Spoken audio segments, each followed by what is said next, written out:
6 червня 2023 року, після руйнування Каховської ГЕС, почало зникати Каховське водосховище. Водойма площею понад 2000 квадратних кілометрів. Це приблизно у 2,5 рази більше за площу всього Києва.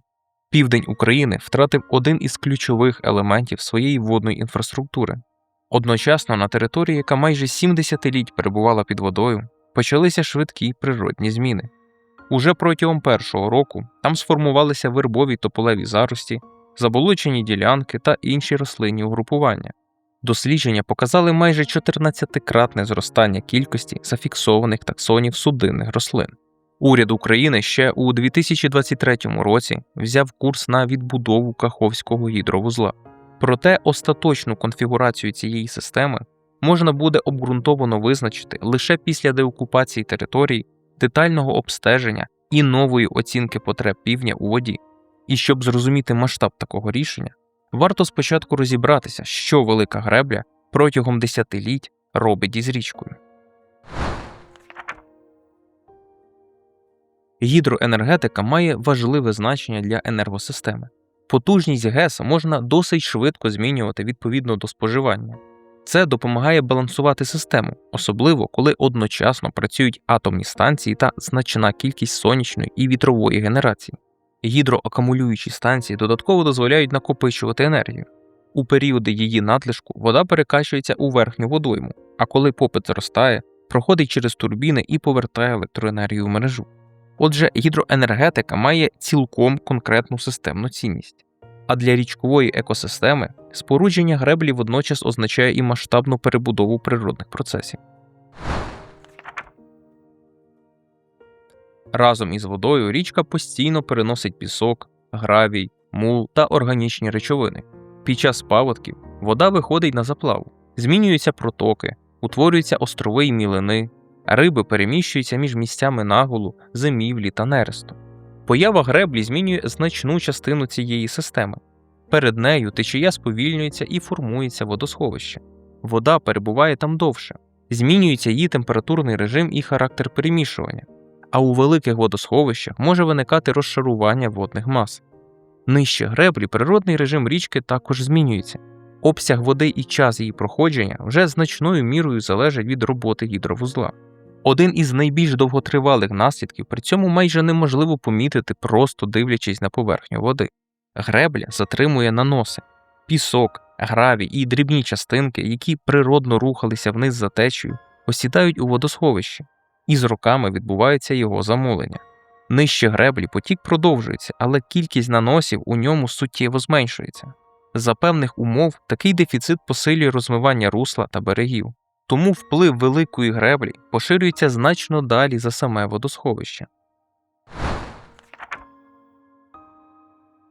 Інший процес українці добре бачать влітку на водосховищах Дніпра – масовий розвиток фітопланктону та ціанобактерій, який ми зазвичай називаємо цвітінням води. Основною передумовою є надлишок поживних речовин, насамперед сполук азоту та фосфору. Значна їх частина надходить із стічними водами та із сільськогосподарських територій. У водосховищі вода рухається повільніше і довше перебуває на одній ділянці. Влітку поверхневі шари добре прогріваються. За високої концентрації поживних речовин такі умови сприяють швидкому розвитку фітопланктону.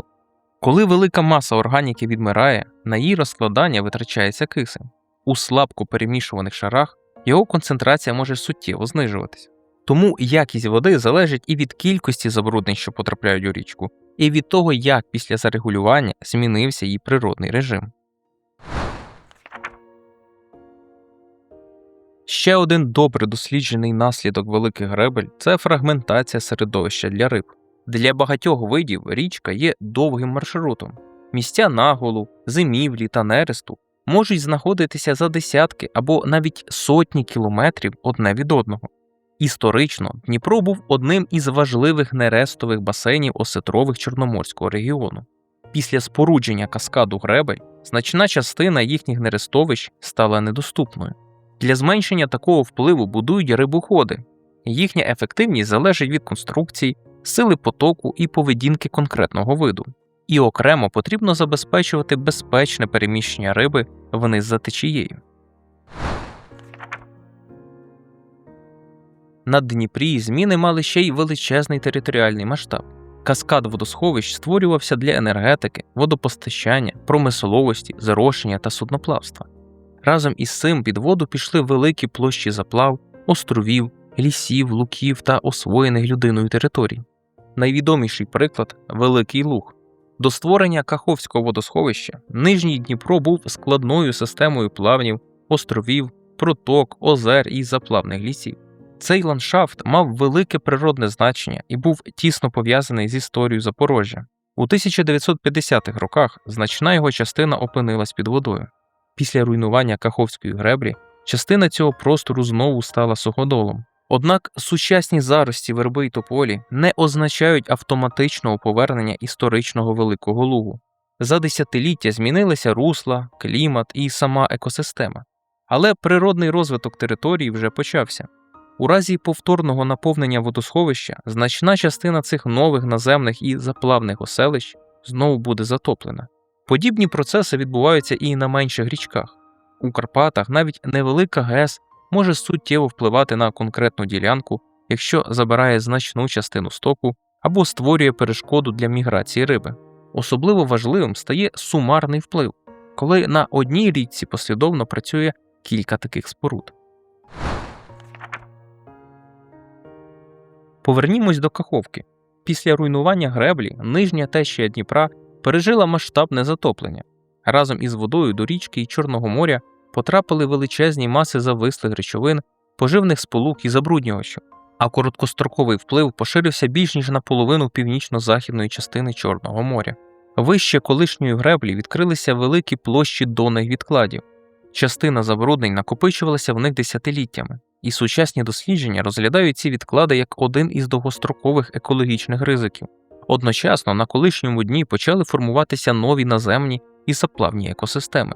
Але для півдня Каховське водосховище виконувало значно більше функцій, ніж виробництво електроенергії.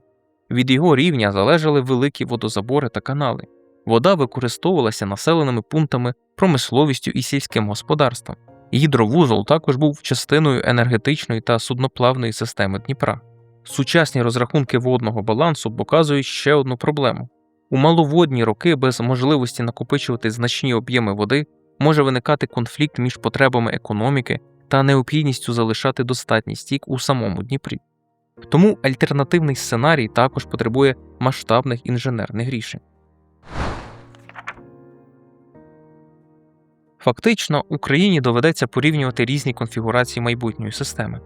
Один шлях передбачає відбудову гідровузла і повторне створення великого водосховища. Це дозволить повернути значну частину водогосподарської системи, яка існувала до 2023 року. Інший передбачає глибоку перебудову водозабезпечення півдня. Тоді частина колишнього дна може залишитися суходолом, а функції старої системи доведеться забезпечувати іншими технічними рішеннями.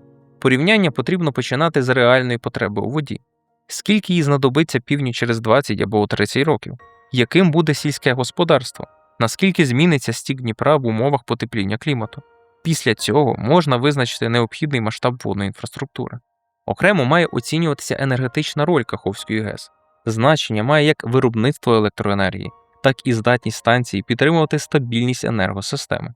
І лише маючи ці розрахунки, можна зіставляти вартість різних рішень із їхніми довгостроковими наслідками для Дніпра. Моя позиція тут така.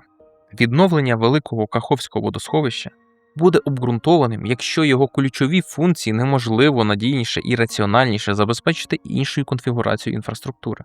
Якщо така необхідність буде підтверджена розрахунками, держава матиме серйозні підстави для відбудови. Але якщо ж існує технічно і економічно реалістичний варіант забезпечити південь водою та необхідними енергетичними функціями без повернення водосховища в колишніх масштабах, він також заслуговує на повноцінне опрацювання. Каховка дає Україні рідкісну можливість заново оцінити інженерне рішення, ухвалене в середині ХХ століття за зовсім інших економічних, технологічних і природних умов. Від того, наскільки якісно буде проведене це порівняння, залежить значно більше, ніж доля однієї гідроелектростанції.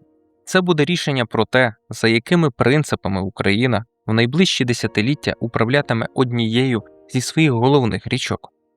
А якщо вам сподобалось це відео, Підписуйтесь на канал проекту Птиця Шо.